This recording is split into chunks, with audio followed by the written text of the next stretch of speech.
Welcome back. Hope you found the break refreshing.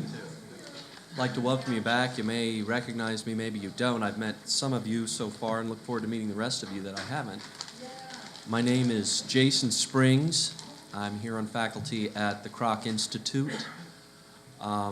Joined the faculty here 2 years ago, just a few years out of my doctoral work. I am, as a result, somewhat a newcomer to peace studies, as one not trained in peace studies proper. If you are, like me, a newcomer to this multidisciplinary complex, or someone who's been here in this space for a while, you probably have figured out, as I did fairly quickly, that you're interacting with a lot of people who were not themselves trained in peace studies, but in fact were trained in some traditional discipline perhaps, and have for various reasons moved into this inter and multidisciplinary space. Well, a space like this has many challenges.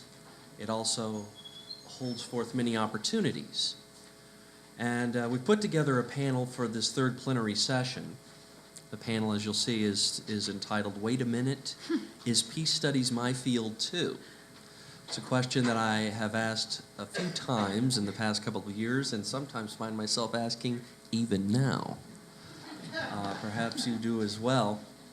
I think that the four panelists we have here, I'll let them introduce themselves by way of their own relating of their journeys, will offer great insight in answering this question, this challenge of balancing the obligations and the interests and passions of traditional disciplines, as well as the opportunities of a multidisciplinary space and conversation.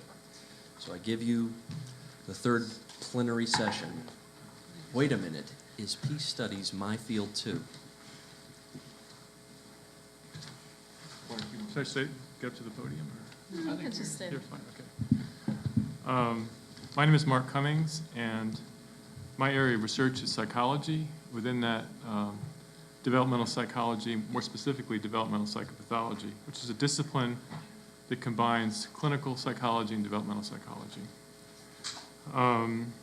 My area traditionally has to do with domestic conflict and violence, its effects on children. So that's the traditional area that I come from for many years, studying this area.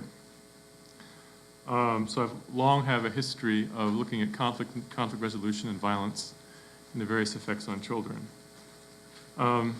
I started at Notre Dame in 1996. Within a year or two, because of my interests in conflict and conflict resolution, I was invited to be a fellow of the Kroc Institute. And the Institute is very open to different perspectives, and I began to participate in the fellows meetings and learn more about other disciplinary approaches to peace studies. Psychology is not yet a common emphasis in peace studies. At the same time, I think it is a natural fit, and I'll say why I think that's the case. And I think it is very likely to be an increasing emphasis in the future. Psychology has a traditional emphasis in conflict process, conflict resolution, as subjects of intensive research study. These themes are very evident in social psychology in particular, but also clinical psychology and developmental psychology.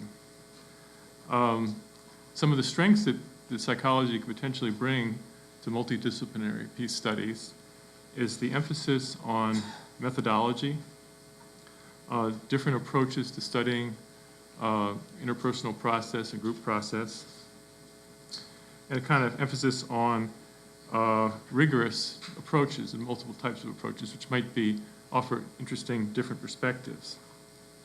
Also, the discipline across the various areas that study conflict process, especially the three that I mentioned, have a lot of substantive findings which are interesting in terms of the issue of understanding the very challenging and, at some level, threatening nature of conflict and conflict process. The nature of how conflict can take on a life of its own, get out of control, and go beyond the people involved. At the same time, people involved thinking conflict, terrible levels of escalated conflict, are very personal. In a sense, the more conflict escalates, the more intense it is, the more it's the same. It's the same across different contexts, which is it's a very chilling kind of perspective on conflict. This is some of the topics, subject matters that come out of psychological study. They've been supported by research within psychological traditions, looking at interpersonal relationships and social contexts. Despite, however, this apparent link, psychology and peace studies have not been yet a common direction together among social science perspectives that look at peace studies. So this is surprising to me at this point, I would say, but I think that this also means there's a lot of opportunity. This is an open field with many possibilities for advance because of the different methodological and theoretical and conceptual perspectives, but also substantial findings that the area brings, potentially understanding peace process in the context of the many other relevant perspectives to studying peace. My own interest, my own story might be illustrative at some level, if nothing else, of serendipity and how pursuing, well, not necessarily serendipity, but like how pursuing an interest in this area, persisting in it, can lead to possibilities in valuable directions.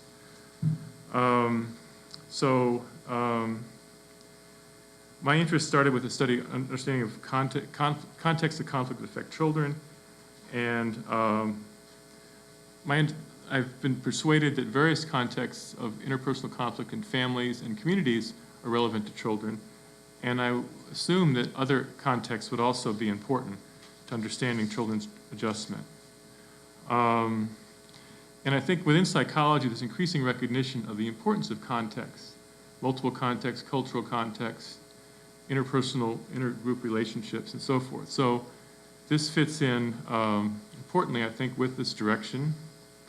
There's also an understanding that within psychology, it's been shown again and again that conflict process will continue intergenerationally if you don't figure it out, if you don't do something to stop the process. This is a type of finding that's been well established in family research and relationship research. And it makes sense that it would be possibly relevant to understanding intercultural relationships and sectarian relationships. It makes sense at a conceptual level, logically, but yet not yet studied at great length in that regard. I think it's though a prime. So my interest in sitting in on meetings here and being a fellow was hearing different perspectives on conflict resolution, and so forth, at a political level, religious level, other levels, and then wondering what about the underpinnings of peace process between groups, what if you don't understand? So the leaders sign a peace agreement, but you don't understand the relationships between people in the community, the psychological level, and other types of relationship levels are within families, and how it affects the children ultimately, and the various aspects of the social ecology of violence and conflict and how it affects the children. So that was my interest. And the sort of process, my direction here started with just being interested in this and listening to other people talk about it, talking to Scott Appleby, who was the director at the time. And at one point we had just sort of give a little anecdotal history here, we had a lunch meeting, and he said there's some interesting possibilities in Northern Ireland for studying, looking at conflict and sectarian conflict in children, perhaps. There's a project that was being launched called the Springvale Project, or at least attempted to be launched in Belfast, and John Darby was involved in it. So the upshot was, first of all, I had an undergraduate in my class who wanted to do a senior thesis on Northern Ireland conflict, sectarian conflict between Catholics and Protestants.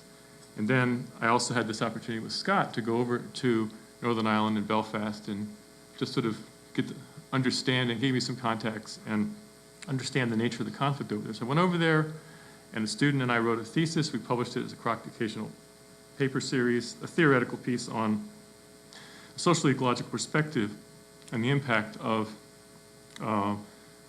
political violence on children in Northern Ireland. And so we pursued working on this in Belfast and Londonderry for a period of time, particularly with John Darby, but it kind of fell through. It was a multi-research direction, like with University of Chicago and various other institutions, and it went a certain distance, but then didn't go. So, but I still kept coming to meetings, and I have other areas of research, so I kept doing what I do, but still being interested in this area. And then we had a guest speaker a couple years later from Northern Ireland named Ed Cairns, who came to give a talk, and I was actually sitting out in this auditorium, and he was doing a review of different theoretical pieces that he thought were relevant to understanding political violence in children in Northern Ireland. And one of them was, he said, this piece that Aaron Lavelle, an undergraduate, and I wrote, one of the 3 reviews he thought was relevant. Now, it turned out that the PowerPoint wasn't working that day, so I'm not sure exactly what he would have said about it, because but he pointed to it, and he said my name and her name, and so that was enough to launch a conversation afterwards. It was probably just as well, Anyway, so we talked after that, and kind of left it at that. It was interesting, and so then there's a meeting the following spring. This is where there's kind of like things coming together. It's illustrated, I think, in an interesting way, perhaps. He said, it's called the Society for Research in Child Development, which is a major research organization in psychology and child development, but also including clinical psychology, child clinical psychology and psychiatry and related disciplines. So he said, why don't we have breakfast and talk about possibilities of research in political violence in children in Northern Ireland? So I said, okay. So we had breakfast. Then later that day, I ran into some colleagues. They said, did you hear that National Institutes of Health has a call for the study of violence in children? An call for grant applications. They said, no, I didn't know that. I said, yeah. It's due, this was like mid-April. It was due like mid-June. So I saw Ed later. I said, let's put an application in, why not? So I knew the person who was the program director, and I called her and I said, if this violence in children direction, could it include international research? She said, oh yeah. She sent me the kind of the long, very boring NIH description, like 30 pages, single space, mostly like clauses within clauses, that kind of thing. But somewhere in there, it said international research. I saw it. It was like a little clause, page 8, So I thought, I contacted, I said, let's go for it. I don't know what's going on here, but what the heck. So we went for it. We submitted an application for the June deadline to look at political violence in children in Belfast, high conflict areas of Belfast, which we knew something about from this earlier trips I'd had that the Kroc Institute supported, that there's these interface zones, there's high conflict areas and so forth. So at that time, for this call for proposals, the percentile cutoff was the 17th percentile, which means that, I don't know how many of you know the sort of system there. It's been changing a lot, so it's different now to some extent. But anyway, it means they funded 17th percentile and better, top 17th percentile. So we waited, we got a score, we got kind of our hopes up. It turned out our score was a 17.5 percentile, and they funded only 17. So I thought, that's disappointing, If you've ever written one of these applications, I mean, there's the substantive part, which is a lot.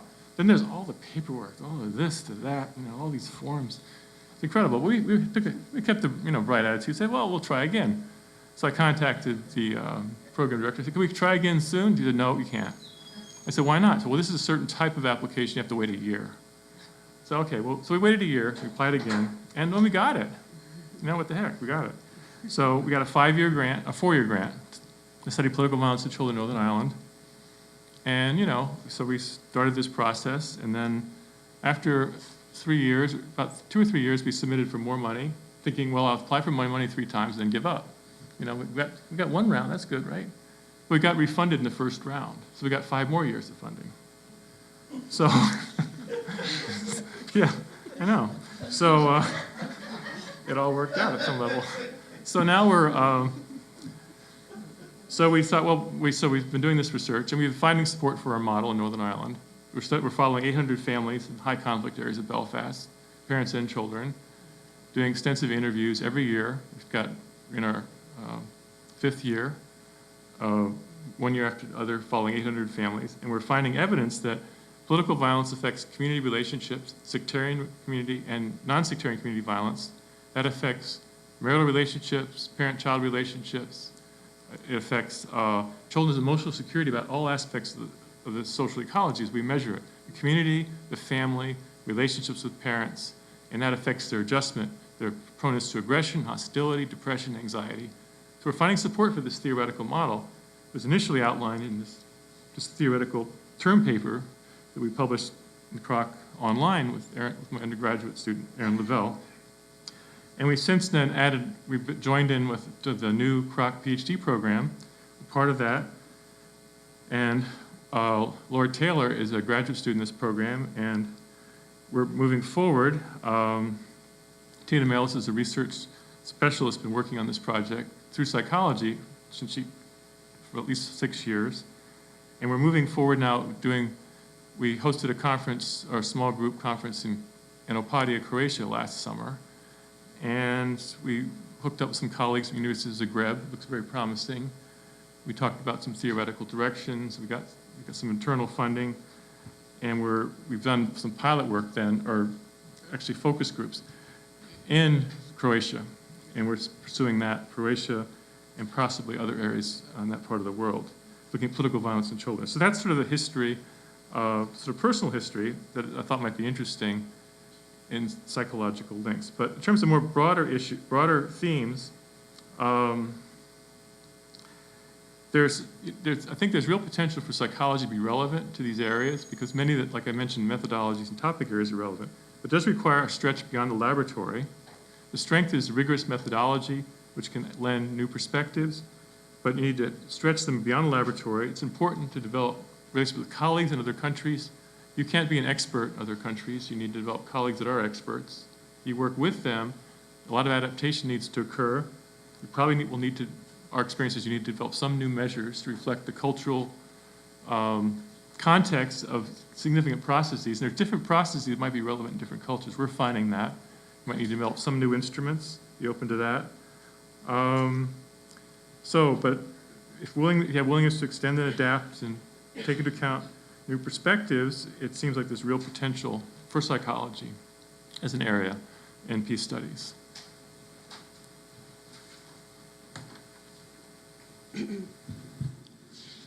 Hello, good afternoon. My name is Italia Omer, and I'm an assistant professor here at the Kroc Institute, and I work on questions of religion, conflict, and peace studies, peace building. Like Jason here, I came 2 years ago from Harvard University, and my disciplinary background is in the study of religion, religious studies. I'm going to divide my presentation into 3 main points that are interrelated, of course. The first is kind of the question, how did I end up in peace studies, or the wait a minute, whatever question. The second issue is the challenge of being a faculty in a peace studies context. And the third issue is the challenge of teaching in peace studies, in a peace studies program. So, as I said, my background is in the study of religion, and which is a field that is facing its own existential crises on a regular basis. So I'm already coming with approaching the issue of peace studies with background in another field that is kind of searching itself to define itself. And as a graduate student at Harvard University, I began my career looking at questions of ethno-nationalism, religion, and ethno-national conflicts. I looked specifically at studied extremist movements, religious movements, or explicitly religious movements, and studied questions of religion and violence, and basically looked at religion through a pathological lens. Now, I had the great fortune of working with a fantastic mentor at Harvard, Professor David Lill, who is, his background is as a comparative ethicist, but before coming to Harvard, he worked as a senior scholar at the U.S. Institute of Peace, studying comparatively issues of religion and violence, but connecting those questions, his research, his comparative research, explicitly to questions of peace building and conflict transformation. So he constantly challenged me on those issues, and And at one point I began, and actually maybe ironically it started around 9/11, where everybody else started to be very interested in religious extremism and religion and violence. I kind of made a shift in my research to look specifically at how I looked in my doctoral studies at the Israeli peace camp, liberal, secular, and how kind of underlying theologies, sublimated theology, influence or constraints the modes in which questions of justice and peace are imagined. So connecting research on questions of religion and citizenship, religion and political theory to questions of justice. And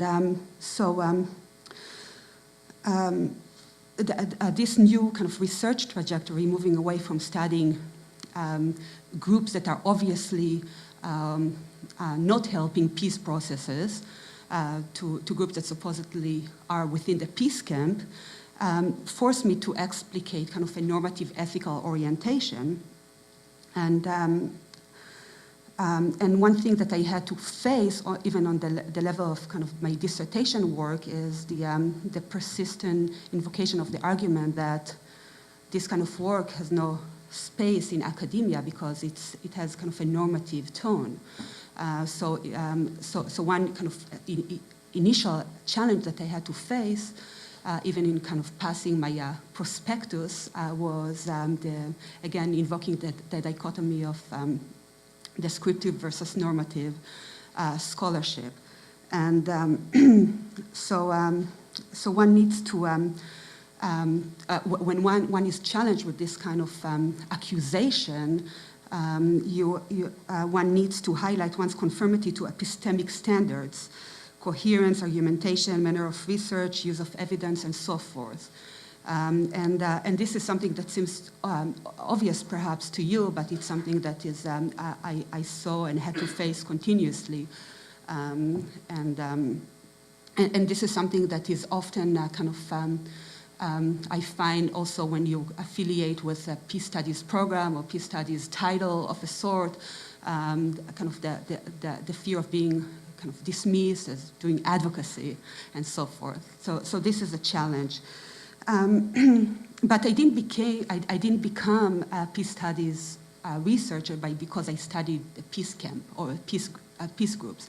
I became a peace studies researcher because of the kind of questions that I began to ask, and because of the kind of lenses that I began to use to deploy in doing my research.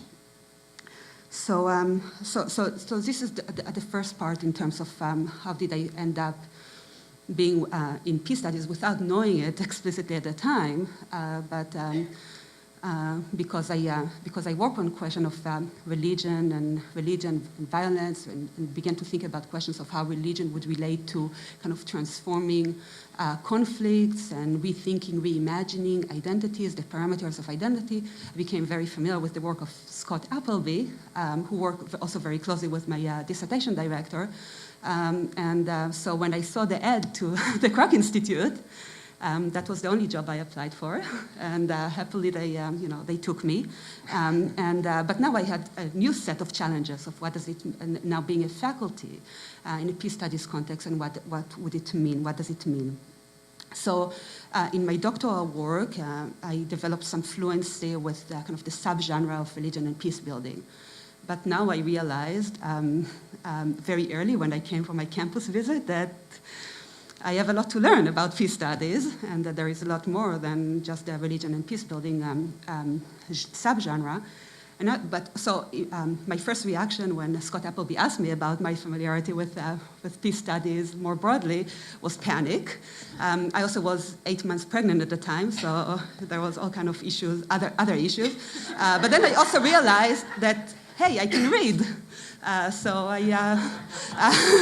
I mean, if I learned anything in school, so I began to educate myself in peace studies, kind of the history, and it was very helpful to participate in the Summer Institute last year as a participant, and learned a lot about the different trajectories, the multidisciplinarity, the history, but then the challenge still remains, and it's something that I think many of my colleagues are facing, is the real challenge of multidisciplinarity and what does it mean? And can we have a conversation that is productive and truly, thoroughly collaborative, and not just, I speak from my discipline and you speak from your discipline, and there is some loose connection, but it's not clear how it all interrelate. So this is still a real challenge that we are all facing, I think. And another issue is the effort of establishing religious studies as a legitimate voice in this conversation within peace research.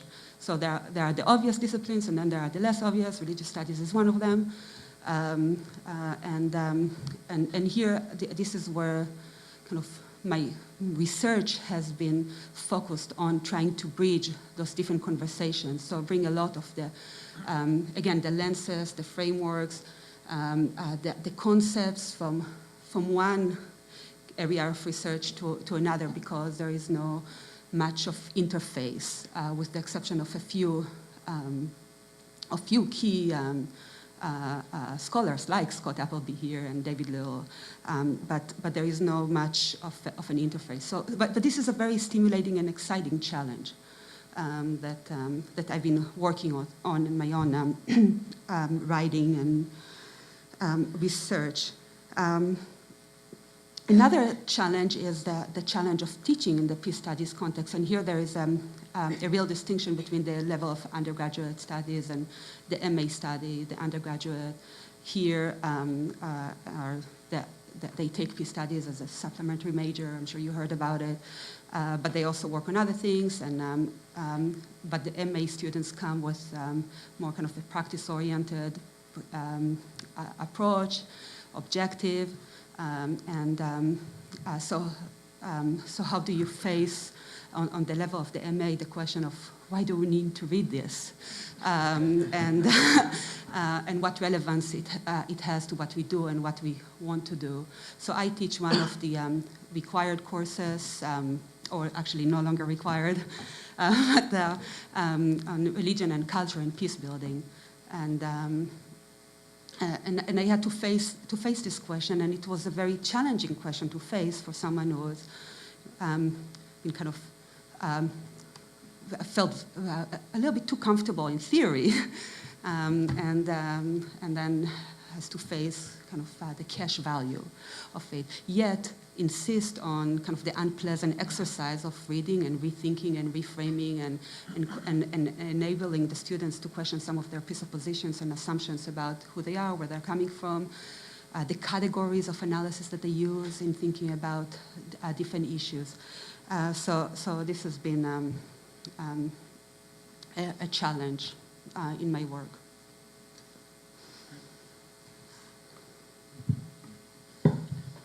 Hi, my name's Patrick Mason, and I'm just 1 year back on the faculty here. I got my PhD here and then left for a couple of years and came back. So if for second wave feminism the personal was political, for a lot of us the personal is professional.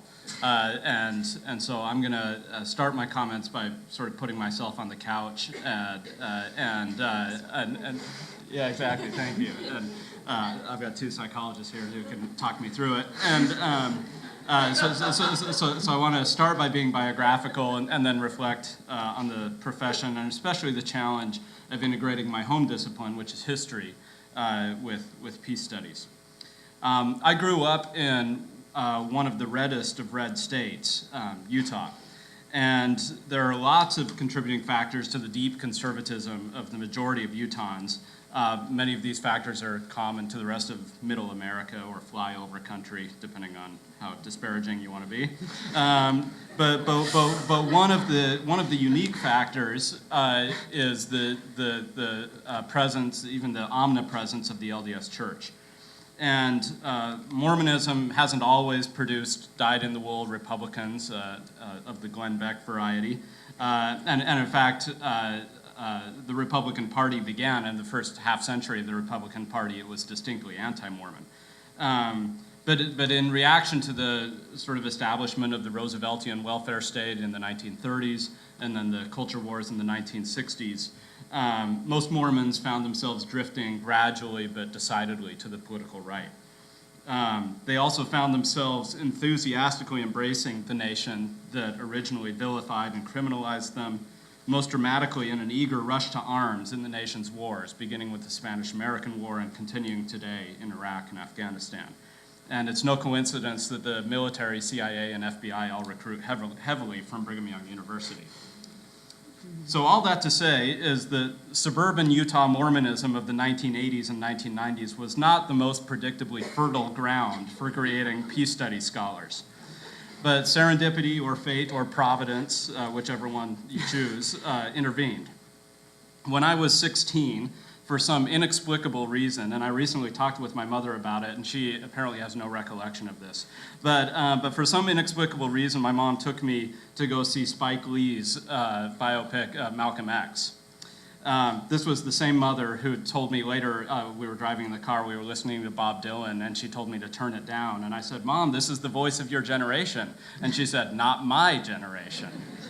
So she took me to see this movie, I don't know why, and it sparked in me something deep, and I went out and read the book, and really had my eyes open to an entirely new America, one where people suffered deep injustice, but also one where courageous people stood up and resisted that violence and injustice.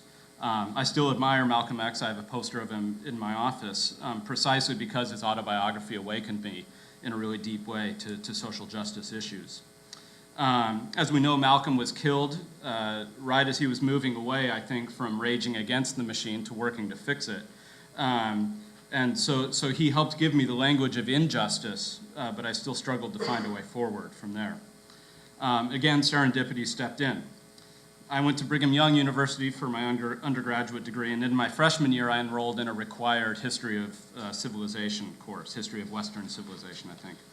Rather than the typical march through names and dates, this course was creatively team-taught by an Egyptologist and a Germanist who developed the theme, the pen and the sword. The theme was how human societies consistently seek and idealize peace, but end up in war. We used texts ranging from the Bible to Aristophanes to Mozart to Picasso's Guernica, and my eyes were really open to the possibilities of using history to study and advance a peace agenda. Furthermore, I began to see how texts and arguments from within my own religious tradition, as well as from all around the world in other religious traditions, could be marshaled in the cause of peace. In short, I began to develop, as an undergraduate, a language of peace that resonated with me both professionally and personally. Serendipity Part 3. I came to Notre Dame for graduate school specifically to pursue a PhD in American history with a concentration in American religious history. I cruised along in my first 3 semesters of coursework. I regularly dealt with the themes of violence in my seminar papers and developed a second field in African American history and race relations. But even though I was on the same campus, I had no idea that there was such a thing called the Kroc Institute, or I had never heard of a thing called peace studies. In my final semester of coursework, I had to take a course outside my main area, and so I took one. This has been sort of a recurring theme here. His name has been invoked a lot. I took a course from Scott Appleby, who was a history professor, but was also newly appointed director of the Kroc Institute here. If I remember right, there was just one other history. Justin, you were in that class, right? Justin Pochet, who's back here, was in that class with me. Most of the students, however, were peace study students. I remember I got to know well, there was a gay Iranian peace activist. There was also a married couple who had worked for Christian peacemaker teams, really putting their lives and bodies on the line for peace and justice in Israel-Palestine. And the more I interacted with these peace builders and talked with them about this thing called peace studies, the more I realized that's what I wanted to study and who I wanted to be. The following year, after I passed my qualifying exams, I enrolled in Kroc's MA program, to the complete befuddlement of some of my history professors who thought, why would you leave a doctoral program to go get a master's degree? Belying the image of peace studies as just a fancy name for hugs and campfire songs, my year-long master's program was perhaps the most intensive year of my academic life. I really feel like I was thrown in the deep end of the pool, sort of similar to Italia. Trained my whole professional life as a historian. Now I had to swim, or more like flail, in the waters of international relations, political economy, nonviolent theory, anthropology, comparative religion, political theory, conflict transformation, and the list goes on. And this was just in a year. I didn't become an expert in any of those fields, but for the first time I could begin to articulate the thoughts and feelings that had sort of been swirling around inside me ever since I saw that Malcolm X movie. Peace studies allowed me to give name to things that I had seen and experienced personally, such as the structural violence within contemporary America, as well as framing the most pressing issues that exist in our world today, such as mass political violence, environmental degradation, gender injustice, and so forth. Not only did I have a new language, but peace studies also gave me a sturdy, if still evolving, framework and a set of tools with which I could do my own deeper analysis. I went right back to my history doctoral program and wrote my dissertation, which was rooted thoroughly in historical literatures and methodologies, but deeply informed now by peace studies. The real test for me, though, came, as this new hybrid historian peace scholar, came when I went on the job market. To be honest, I only applied to American history jobs, partly because there aren't very many peace studies jobs out there. That's why you all need to create programs. And in many of the applications that I sent out, I buried my peace studies pedigree as far as I could. I mean, the job market is tough enough, I figured, that I didn't want them to think I was crazy. Serendipity part 4. After going through the vagaries of the market, and I was a finalist at several schools, finally, the tenure track job I got was as the lone Americanist in the history department at the American University in Cairo. And this was not in spite of, but very much because of, my peace studies training. Yes, they wanted somebody who could teach the U.S. History Survey courses and a few specialty courses in my area, but pretty much any monkey can do that. Peace studies, with its international and interdisciplinary profile, became my value added on the job market. In other words, peace studies can help you get a job. And the American University in Cairo doesn't have a peace studies program, and I left. I was hoping to work on one, but I left too soon. But the fact that I could think beyond the U.S.'s borders, even while teaching American history, and engage students in questions beyond the latest trends in historiography, made me a valuable asset and a popular teacher in that particular setting. My students appreciated my willingness to bring normative questions to bear, even in my survey classes. The concepts and insights of peace studies allowed me to shift my history classroom, which too often can succumb to being, in the words of Arnold Toynbee, just one damn thing after another, into more of a transformative learning experience. I was still a professional historian dedicated to the particular conventions of the craft, and my students were still history students, learning how to think, speak, and write critically as historians. But I thought of what I was doing as history plus. I enhanced or applied this history peace studies hybridity by creating a number of elective courses that allowed me to explicitly and creatively bridge both disciplines. For instance, violence in U.S. history, race, ethnicity, and racism in American history, the American Civil Rights Movement, and now my own course on comparative global fundamentalisms. Peace studies also helped me think creatively about pedagogy, particularly in terms of empowering students, thinking internationally, and employing service learning. While at AUC, I partnered with a colleague at Illinois State University to team teach 2 courses by video conference. We had our students in Illinois and Cairo sitting in our class, but we were connected by video conference. We read assigned readings just like you would in a seminar, and then we came to class together and discussed them in real time, but a continent apart. It was often a logistical nightmare, such as when the cable carrying the internet to Egypt was cut for 3 days. But the payoff was significant in this context when, for instance, the students in Illinois engaged my class about the meaning of the veil, and my female Muslim students responded that it was a form of liberation and agency rather than oppression. Or when my students in Cairo pressed the Americans about Christians' support for U.S. foreign policy in the Middle East, particularly the 2003 invasion of Iraq and America's unblinking support of Israel's occupation of Palestine.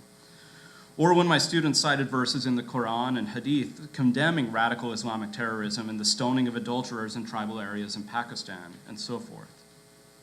In another class on the American Civil Rights Movement that I taught in Cairo, I had my students go to one of the many slums surrounding the city to assist a small community development NGO in teaching basic literacy and math skills to women along the lines of the freedom schools that were set up in Mississippi in 1964. So it was listed as a history class, and we did serious historical work, but my students also engaged in peace research, action, and education, and loved their experience all the more for it.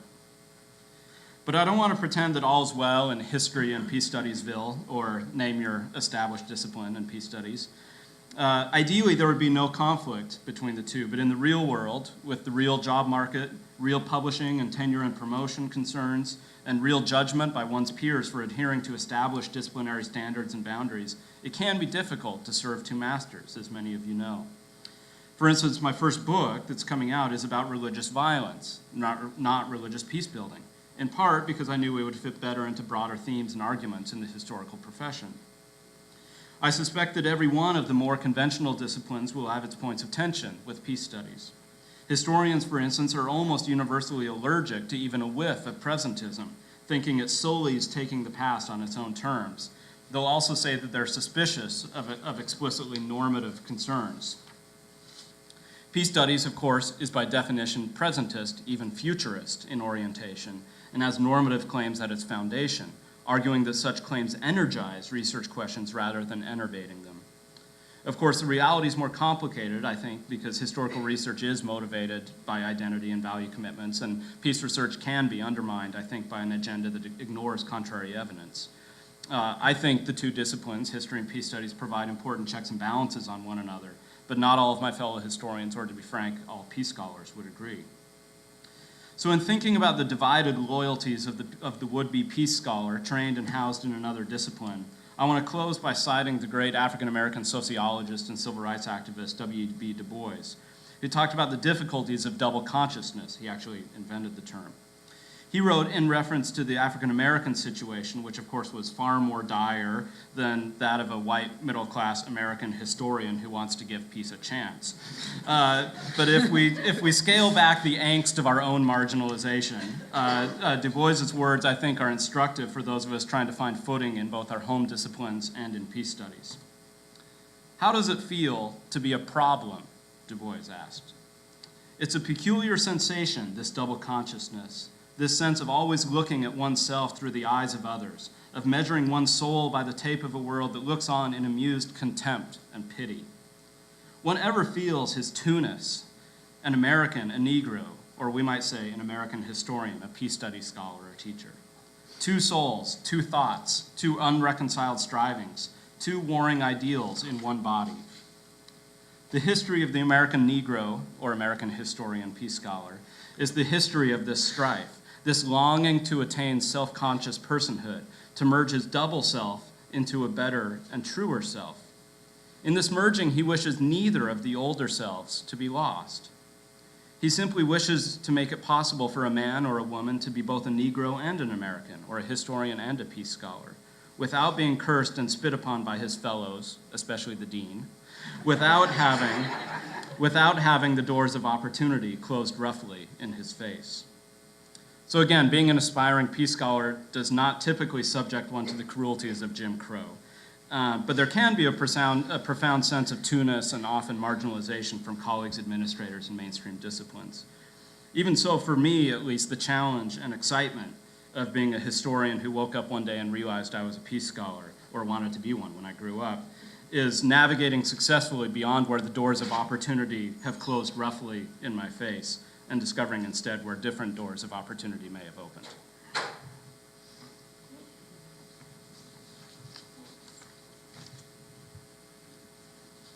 I'm listening to these. I think one of the reasons I like being in peace studies is it's where all the fun and interesting people hang out, and I'm always glad that I ended up here. I am, as I said this morning, Susan Saintville. I'm the Associate Director of Academic Programs here at the Kroc, and I've been at the Kroc Institute for about 2.5 years. I am on this panel in part as something of a hybrid of what I am, which is an academic, but also as a practitioner. So unlike my colleagues, I won't be talking as much about how to approach peace studies from different academic disciplines, but more about what is this intersection between being a practitioner and a peace studies teacher and thinker. And I'm going to do this by tracing my own trajectory and my own journey, which I think will try to highlight some issues that we can then talk about a bit in these areas. You know, it's always in retrospect easier to go back and find some kind of coherence to your personal history. But I have to confess that when I was living it, it did not seem altogether coherent. So what the presentation you're getting may be a little bit neater than the lived reality, which is maybe our first lesson on theory and practice intersection. When I look back on my trajectory and my coming to Kroc, what stands out for me first is that for me it's really been a process of coming full circle intellectually and personally. And the most immediate reason why that is the case is that I started out my undergraduate career here at Notre Dame in the early 80s. And now I find myself back here working at the university. And there are a few important points about my undergraduate career that I think have really impacted my understanding of peace studies and why I have come to kind of feel at home here. The first is that as an undergraduate, I didn't really know what I wanted to specialize in. So I took an alternative track and I went into the only interdisciplinary major that exists on the campus, which is the program of liberal studies, which is an interdisciplinary classical great books program. And the reason I think that that is very important for my development is that being an academic for me has always meant thinking in an interdisciplinary mode of thought. So bringing different perspectives to questions, having inquiries surrounded or coming out of the seminar style and conversation feels most natural to me. One of the questions, or probably the guiding question that I kept coming back to as an undergraduate had to do with what do we do or how do we think when we get to those areas where logic or strict logic breaks down. So I was drawn to questions of what do we mean when we come to God language, or how do we characterize or come to understand the poetic or the metaphoric? And also along with that, how do we make sense of things like violence and abuses of power, which on the one hand we can logically parse, but in the end seem to go very far beyond what philosophical logic or strict human logic can accomplish. So I had a kind of range of questions that I was interested in, and I had an interdisciplinary approach, so I was kind of doing okay. The other factors that were significant for me were very specific, I think, to Notre Dame at that particular period in its history. And the first was the gender question. You know, I came to school undergraduates in the 80s, which means I came to adulthood during the second wave of the women's movement, and watching this on TV and having older sisters and being very energized by that. And then I came into Notre Dame, which was, as most of you know, a traditionally male university that was late to coeducation. And also did not go coeducational in full scale. It did it in a kind of gradual way. So by the time I came here in the early 80s, the ratio of men to women was still 3-to-1, which was actually better than when my sister came here in the first class when it was 18-to-1. So better, but a 3-to-1 ratio makes a big difference in a classroom. particularly if it's 3 times as difficult for women to be admitted as men. So you have a bit of an intellectual disparity, but you have a numbers disparity as well. So I began to think a lot about, or more systematically, about gender, authority, power, the construction of knowledge. And all of these were very incipient to my thought because at that point we didn't have a gender studies program. So I had questions, I had conflicts. The other significant factor of the time period here is that the early 80s was the period when Father Hesburgh was really moving to raise the funds and create what we have now, the Peace Institute. And one of the great things about Father Hesburgh as a president of a university, I was kind of in his last stage of that, is that he was very willing to think aloud with students about what education should be. And so I spent those 4 years listening to him construct a dream about peace studies, about a place where people from different disciplines and different cultures could come together and sit around a seminar table similar to what I was doing as an undergraduate, and discuss how do we build peace. So I had this dream there, and the other really, really important aspect of that dream is that imbued in it was the strong message that that would make a difference, that if we could do that, it could really radically change the way the world worked. So I had this real strong message that what happens in the classroom can really matter beyond the classroom. So there I was, like most seniors, and at this point I have to say the Peace Studies program was not off the ground, so I couldn't apply to it. But like most seniors, I was trying to figure out what, I got to my senior year and I thought, what do I do now? What am I going to do? I've got all this stuff. I'm not sure where it's going, and I need to make a decision pretty quickly because I'm not going to have anybody supporting me in a few months. So I found myself, I looked at all of this, and I realized I was really pulled in 2 directions. One was the academic direction that would allow me to continue to pursue these larger questions of what do we do with the unthinkable, the places where logic breaks down? How do we go about wrestling with those questions and questions of gender and violence and uncertainty? And then a really big part of me was pulled towards doing practical action and thinking about going into service work and then going into a kind of social work degree.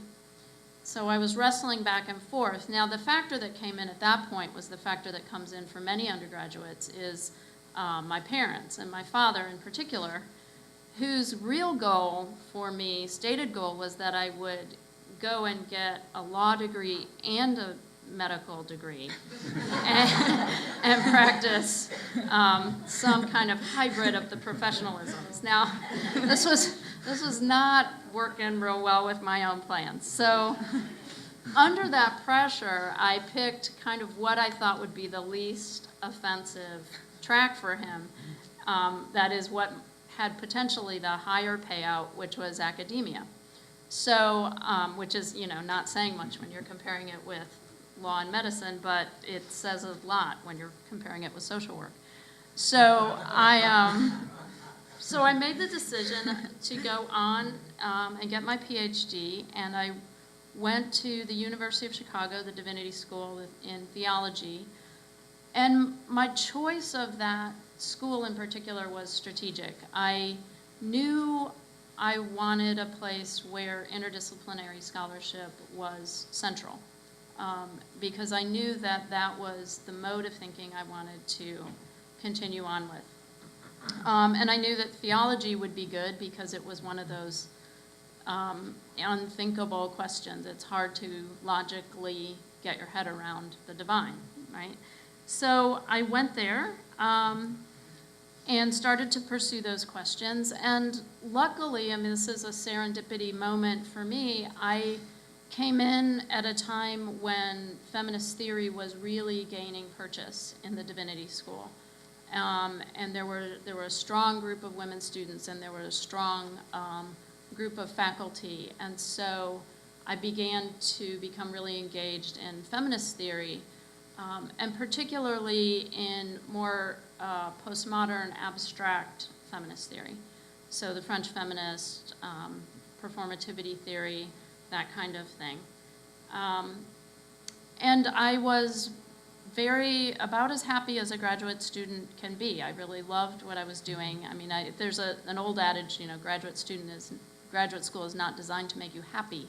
And that is true, but nonetheless, I was satisfied with what I was doing, and I followed my track and I went into the job market, and I started teaching in a religious studies department in upstate New York as a theologian, and also doing feminist theology and feminist religious studies courses. And then a few years into that, I got a call from Notre Dame that said, hey, we are now building up our gender studies program. Could you come back and work with us here? And I thought, wow, there's the pull from a place where I had really been launched, and in a set of values that I really felt strongly about. So I said, sure. And I came back, and I was working for 4 years. I worked in the gender studies program at Notre Dame, and it was delightful on the theoretical level. It was really inspiring, and it was inspiring to see these theories being kind of launched out into the student body, and to be able to have conversations that would not have been possible when I was an undergraduate here. So I had some very good feelings, but I also had this feeling that something was missing. And part of what was missing was that I still had that pull to the practical. The theory I was working on was very abstract. It was all about gender. But I wanted faces to go with the theories. I wanted to actually be looking at concrete problems that particularly women face, and particularly issues of violence. And so I really wrestled with this. And I have to stress here that it was not the case that I thought the theory was irrelevant, which I think is often the charge against theory. You know, you do all that theoretical stuff, but it doesn't have anything to do with the real world. I really had the deep instinct that the theories I was studying were really powerful and could powerfully relate to the concrete and the world of real problems, however abstract they happen to be. So at that point, I made what to many people looked like a really crazy decision. I left my academic position, and I decided to pursue my master's of social work degree. And so I went back to Chicago into their MSW program. At this point, you can imagine my father, who's now aging, you know, scratching his head. His wife was saying, "You break your father's heart every time you do something." And he's saying, I don't get it. Every time you get another degree, your pay scale goes down. This isn't working, you know. But somehow it's going to work out, you know. So somehow it's going to work out. So I went to Chicago, and I got my clinical social work degree. And I focused my practice and my learning primarily on issues of trauma, which is significant because for me, that is another one of those limit question kind of inquiries, that it's a place where logic doesn't give us much. So it was in line with my overall question. And it also linked in, obviously, very well with gender questions and with violence questions. And so I did a lot of work trying to understand how to clinically work with trauma perpetrators and survivors. So I graduated from that program, and I came back here and I started to work in community mental health, which was an amazingly rich experience. I worked first with the chronically mentally ill for about a year, and then I switched over and started working with sexual offenders, people being released from jail, and then with victims of sexual abuse, sexual violence, and those kinds of traumas.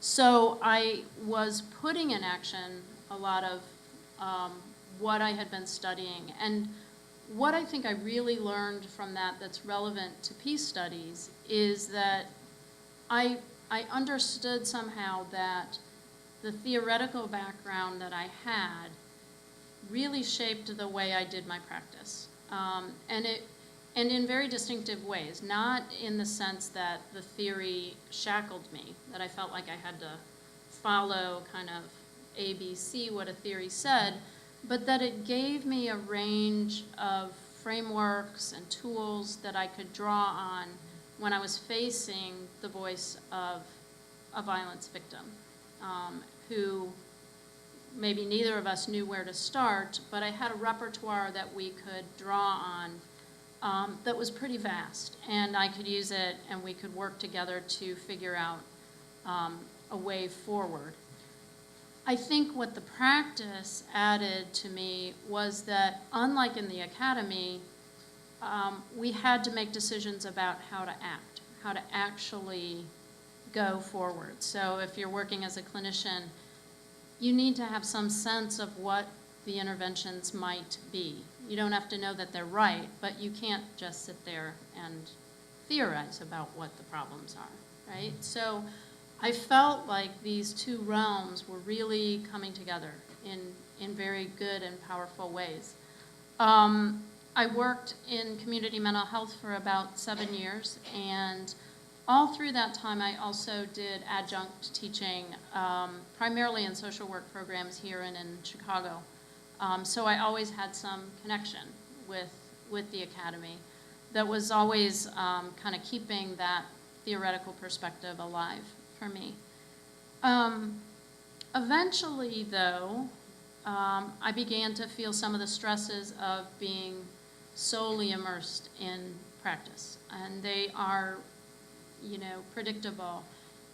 Although I could feel like within a particular session I had some contemplative space and my theory was kind of there, operative, when you're working in community mental health, it's really relentless. I mean, you work 8 hours a day and it's exhausting, and it's very hard on a full scale to find time to step back and think and reflect, and to kind of regenerate in that arena. So around that time, I had the opportunity to come back here to the Kroc Institute and enter back into the academic realm, albeit in what I would call in itself a little bit of a hybrid unit of the academy.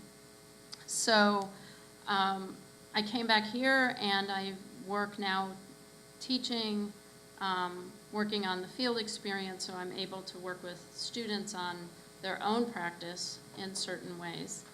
And what I have found kind of on the flip side is that the practice background really informs and shapes the way I teach.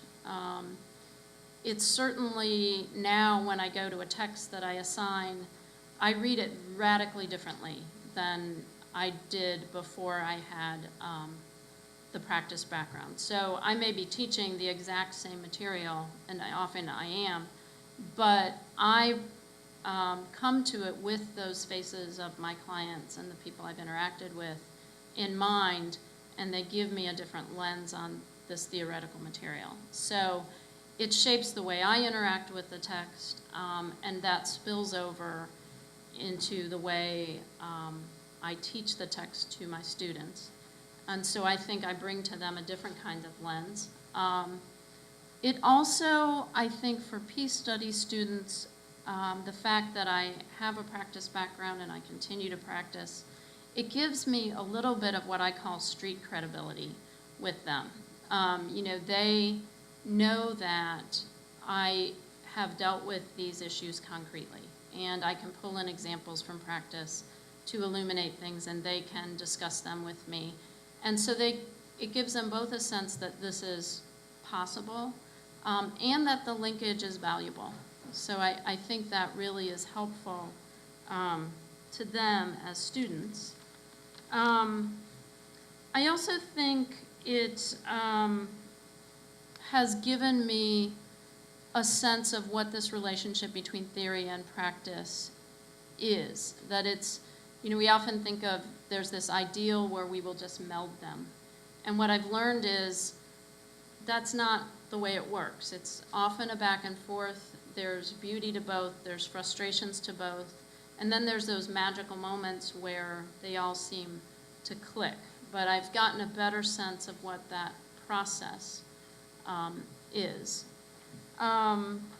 In terms of the field of peace studies, I think my overarching questions dovetail very well with the overarching questions of the field, questions of the unthinkable, of violence, of healing, of transformation. So I feel like I have found a home here. I have to confess, probably like others, that when I first came in, I thought, well, this is great. I got this job. I'm delighted. I don't think I belong here. I mean, it's like I pulled the wool over their eyes. I'm a complete imposter. I've never been trained in peace studies. And I think that's a really common feeling, that over time, when I started to look around, there's very few people who actually are trained in peace studies. And so one of the things I really love about this field is the new energy that comes in with each new conversation partner. And so while there is a field of peace studies, it's incredibly dynamic. And I think programs only grow and develop when they are bringing in this kind of outside blood, so to speak.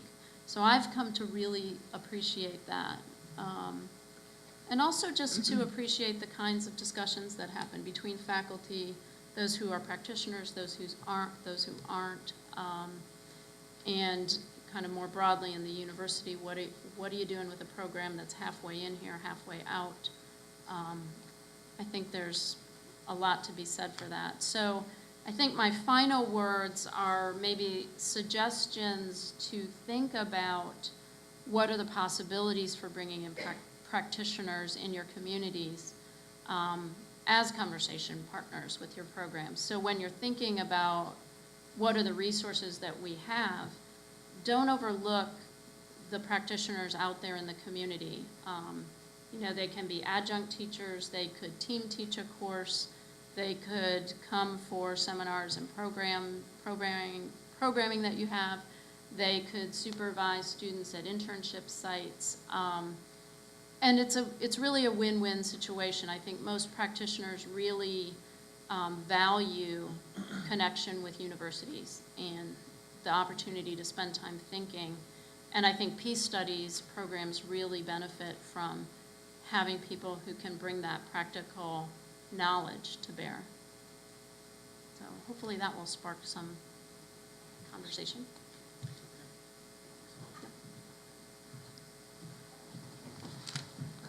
Okay, well, there you go. Mark, Italia, Patrick, Susan, for very extremely rich, insightful, provocative, perhaps therapeutic journeys. I will, in the interest of saving as much time for question and answer, I'll forego any transitional remarks, except to say I, for one, will probably need some follow-up sessions on the couch. With that, though, I would like to open the floor to your questions and comments. I will call on you, and then you can address the particular questioner, particular presenters that you would direct your question to. Yes? I want to thank each speaker. It was very inspiring and a very different perspective. But I want to give a particular comment to Patrick, I think, who mentioned about Malcolm X. We rarely hear about his work, and I had used his autobiography when I was teaching in a private school, and I had the same experience. And I do want to kind of appreciate that, being a Muslim myself, how he was Muslim too.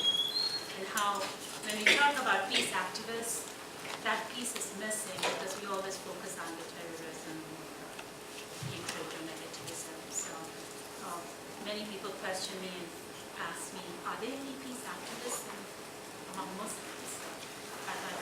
I would be very interested to talk to you in particular and find out if we can further study, because I know some students who want to write a dissertation on this. Yeah, no, I love the talk. I think Malcolm, I mean, I don't think he quite gets there. Like I said, I think he's a great diagnostician, and I don't think he quite got to. I mean, that's why he and Martin Luther King are such a powerful duo. They weren't in their lifetimes; they were at loggerheads. But I usually use them in tandem in the classroom. Not Malcolm as bad guy, Martin as good guy. I think that's the way they're often presented. But I think they both bring very different analyses and solutions. So. About his experience in Mecca, Saudi Arabia, and how we can really touch base a lot of issues with Middle East. Well, I like him so much because he's a transformational figure. I mean, there's very few people who underwent a more profound transformation in the course of their life. So he works on a lot of levels. He is one of these sort of unexpected peace studies people, resources we can find. Yes, I have it right here, and then next. Italia, you're working on a book titled After Peace in the Israeli what millennium are you thinking about? Well, this goes exactly to the to kind of the underlying questions that I'm looking at, the kind of the intersection, the interrelation between questions of religion, nationality, ethnicity, culture, how they interrelate, where they intersect, and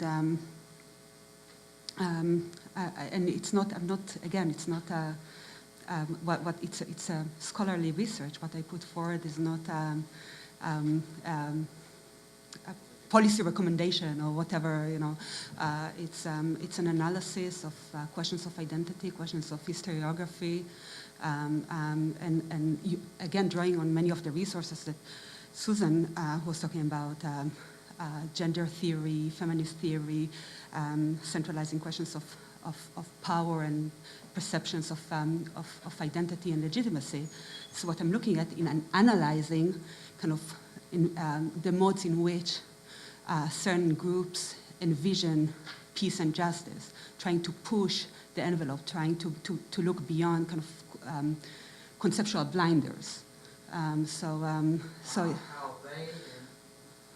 would envision a peaceful time? No, it's looking at how they do, but then putting it in conversation with theory. And with certain tools that I've gained in my research and my studies, and also looking comparatively at other contexts of ethno-nationalism, and bring them to bear into the particular issue at hand. So, I mean, I would love to talk more about my research with you. Okay. First, yes, and then. I have a question to Mark and potentially to the rest of the panel, and it's about the role of emotions in peace building, and whether the question is motivated by the fact that I just came back from a conference on emotions in the aftermath of civil war, and it was mainly a handful of political scientists bemoaning the fact that emotions have been glaringly absent from the study of transitional justice and the study of civil wars and peace in the aftermath. And there was one psychologist among us who remained unnamed who claimed that concepts such as anger, hatred, resentment, things that one would naturally think are in the background of the development of cycles of hatred and civil wars, are not considered as emotions by psychologists. So my question is, first, is it true? And if it is this one of the interdisciplinary avenues that can be pursued in peace studies? And if it's not,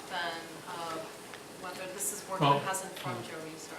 This is, there are various sub-disciplines in psychology. Some of them are somewhat narrow and some are broader. And I don't know which discipline you're referring to, but some disciplines only want to study behaviorism.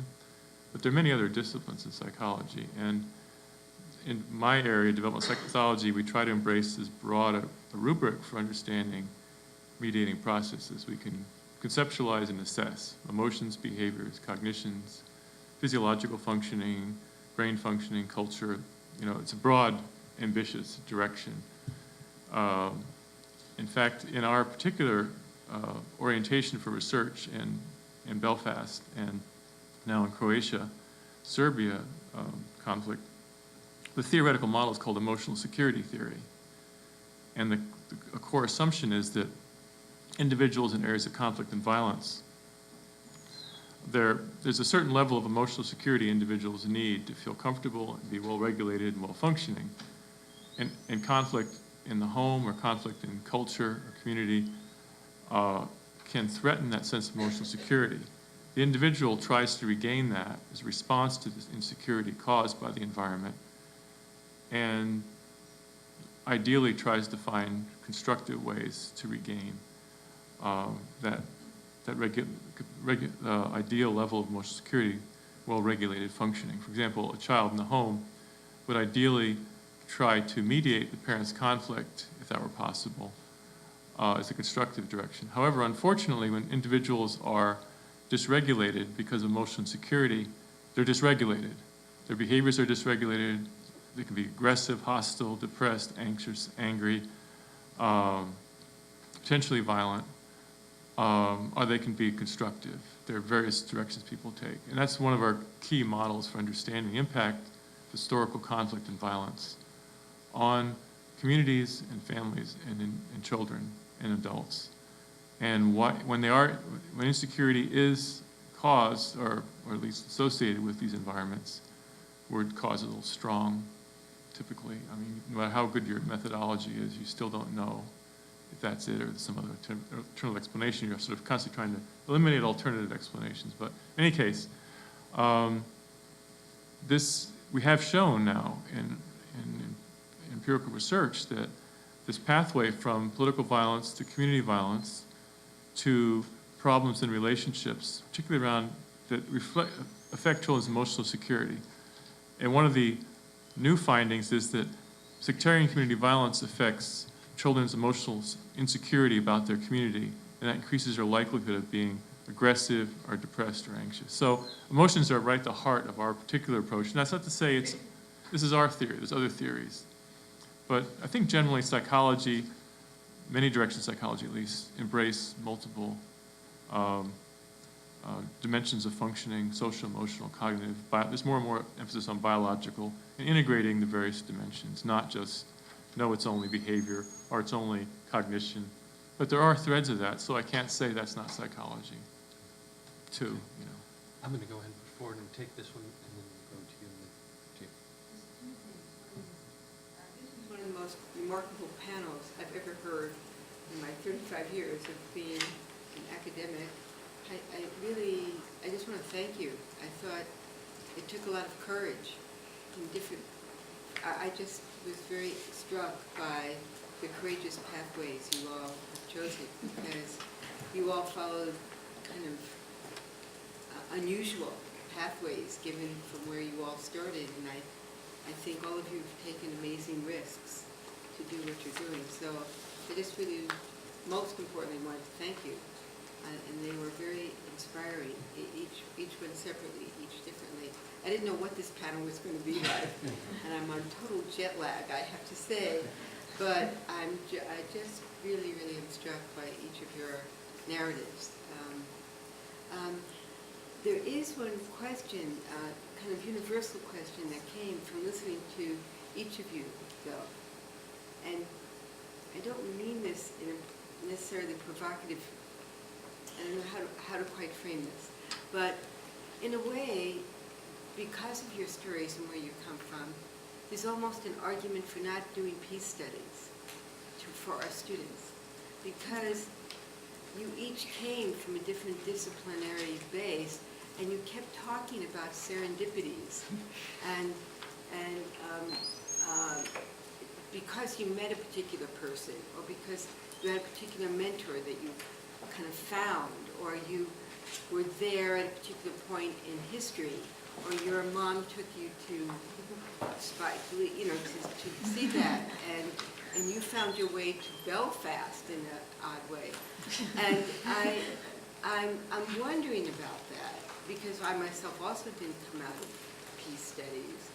I'm an economist, need to be coming from a different kind of pathway and find themselves in this, which is very different than training or thinking of students.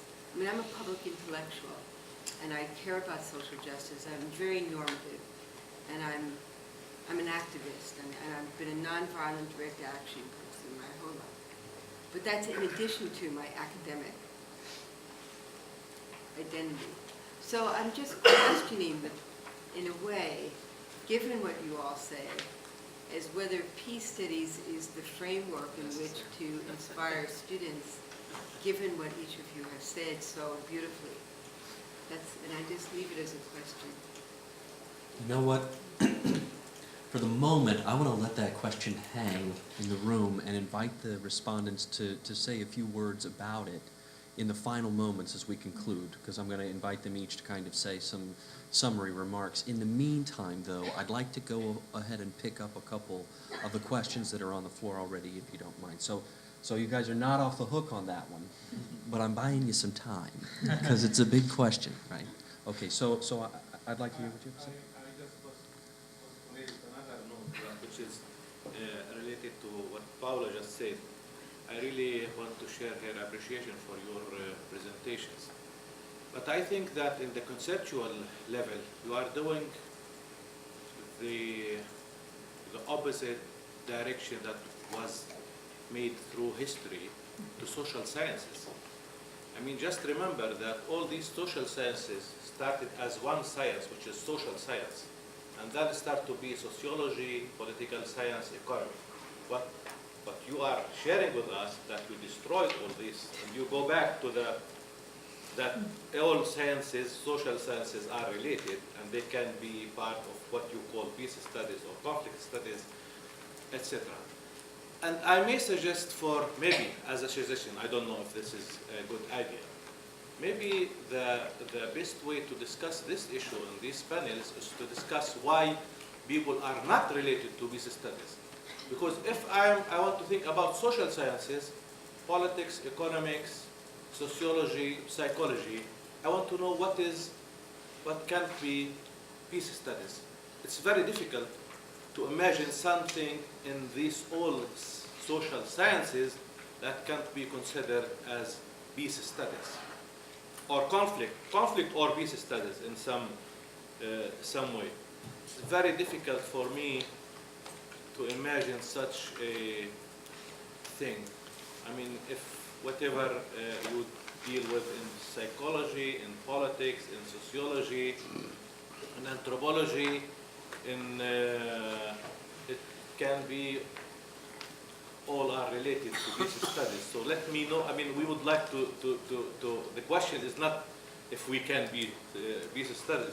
How social sciences can be considered outsiders to peace studies. This is the question that, from my point, is the difficult question, and not how can I'm coming from ethnic relations politics, so easily I can't be a peace studies. I just want to just frame myself as part of the peace studies, and I'll be peace studies research. Just a note. Thank you. Anybody want to field that? I'll say a little bit about, I think, the two questions at some level. Maybe one illustration is the area I talk about coming from, developmental psychopathology. The intention of this direction is not to have a discipline in a traditional sense, with a set of methodologies and theories that define the discipline in relation to other disciplines. The intention is to solve problems about the development of psychopathology in children. How do children come to have mental health problems? How do they come to function normally? How do these things happen across multiple dimensions of functioning? Emotion, cognition, behavior. I mentioned those different physiological functioning. So the discipline embraces multiple disciplines without having a definition of its own. It doesn't have a disciplinary definition. So it's a heuristic. The goal is to find out, to solve problems, and to embrace all possible relevant aspects of knowledge and theory that can help with that without worrying about, in theory, boundaries. Of course, people have their approaches and they have their subgroups and their so forth, but ideally, that's the approach. And I guess in response to your questions, I don't know if, at least the way I think of peace studies, I think that's a direction towards solving serious, significant problems without necessarily committing to a very specific disciplinary identity, although there are disciplinary identities. There are multiple ones, and extending from my own background in developmental psychopathology, I would embrace all of the different perspectives that are relevant, that are helpful, and those that aren't helpful or relevant, emphasize less, at least from, it's something over time one works out. But maybe it doesn't have a specific, well-defined identity. Maybe that's not the goal. Maybe others have different perspectives, but my perspective is the heuristic of trying to find out and advance peace processes, conflict resolution, as a goal, regardless of how you get there.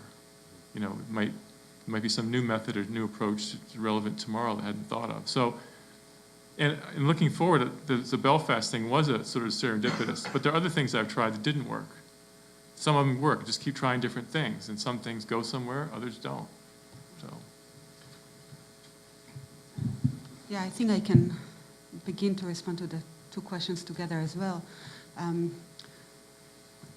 In my understanding, you're doing peace studies, you can be included in peace studies if you ask certain questions, if you look at your research through a certain lens. And here comes the question of normativity. So there is an assumption that ethnic violence is not good in ethnic studies, or not. But if you explicate it, then you could really frame yourself as doing peace research. But in order to reach this kind of this point of explicating this normativity, it's a very conscious process that is not automatic. And this is something, and here I would relate to the other question. I had a wonderful experience, again, working on thinking where I fit into this peace studies universe. I had the privilege of teaching an introduction to peace studies. And this has been was a fantastic experience, where I, of course, bring my own disciplinary background, the questions that interest me, but I have the responsibility of introducing a group of undergraduates to a wide array of disciplinary approaches and ways of approaching these questions. And I experimented last semester in the spring by bringing some of my colleagues, both faculty at the Kroc Institute and faculty who affiliate with the Kroc Institute, and brought them to the class. I mean, I was the one who did the framing and kind of integrating all the material together at the end. But we had a professor of law, talked about international law, and talked about her research, but also about what brought her to peace studies.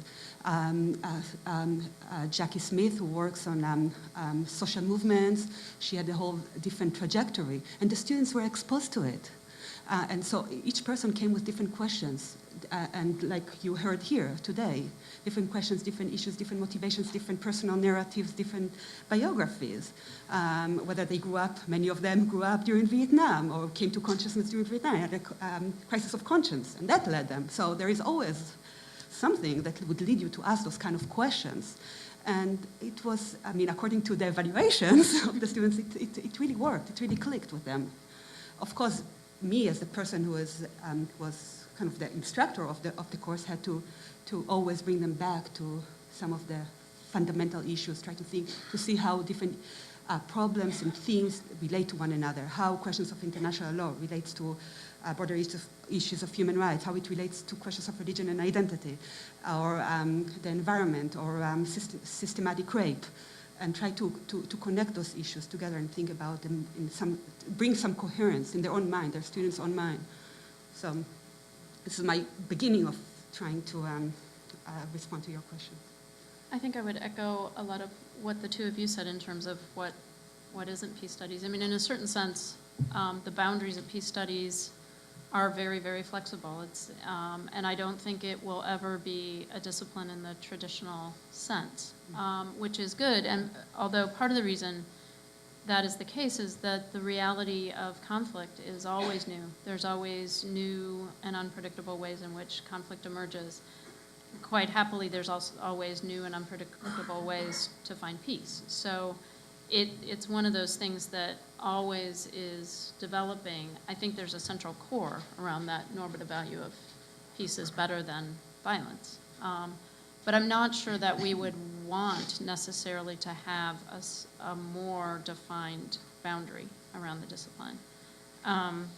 In terms of the other question of why have it, I think that having a distinct field does present the option to students earlier or in more inviting ways than any of us probably receive. That is to say, if there had been a peace studies program when I was an undergraduate, it may have pulled those strands together earlier. So while it's not necessary, I think it is something that can shape students very proactively. And then in terms of serendipity, I'm almost tempted to say I'm not sure there's any disciplinary path that doesn't depend quite a bit on serendipity as well. You know, I mean, I think we all intended to be doing something quite different at 20 than we're doing now. So, Before, if I may, I identified one last question that I want to give. Okay, Patrick, go ahead. Yeah, I was just going to say, I mean, I have the benefit of, since I'm a historian, that covers everything. And then peace studies, that covers everything too. So pretty much I'm a perpetual teenager. I know everything about it. But I think, I agree. I mean, peace studies is as much about the questions because it doesn't have its own methodology. It's trans-methodological, and you can use a lot of methodology. So I think there is something unique about it. I think I'd echo what Susan said. That I wish there was a peace studies program where I did my undergraduate studies, and I mean the four of us are up here because we're happy accidents. But what about all the people who slipped through the cracks or never got exposed to peace studies because they were in these disciplines that didn't ask these questions? And I think the intentionality of a peace studies education is peace studies does bring concepts to the table that I think you don't find. You can get at it tangentially through other disciplines, but things like structural violence. I don't know any other discipline that really deals with them and deals with structural violence in really significant and thorough ways. Again, they come at it from other ways, but so peace studies, as it's developed over the last 50, 60 years, I think has developed certain languages and frameworks and things that are of benefit in and of itself, and that go beyond what you can get in history or social work or psychology or something like that. I mean, it doesn't hurt to be grounded in something else too, right? I mean, the more knowledge, the better. But peace studies, I think, on its own, has a great deal to offer. All right, well, we are already a couple minutes over time, and with that, then, it is my pleasure to dismiss you into your free time. A round of thanks for the panel, please. And George?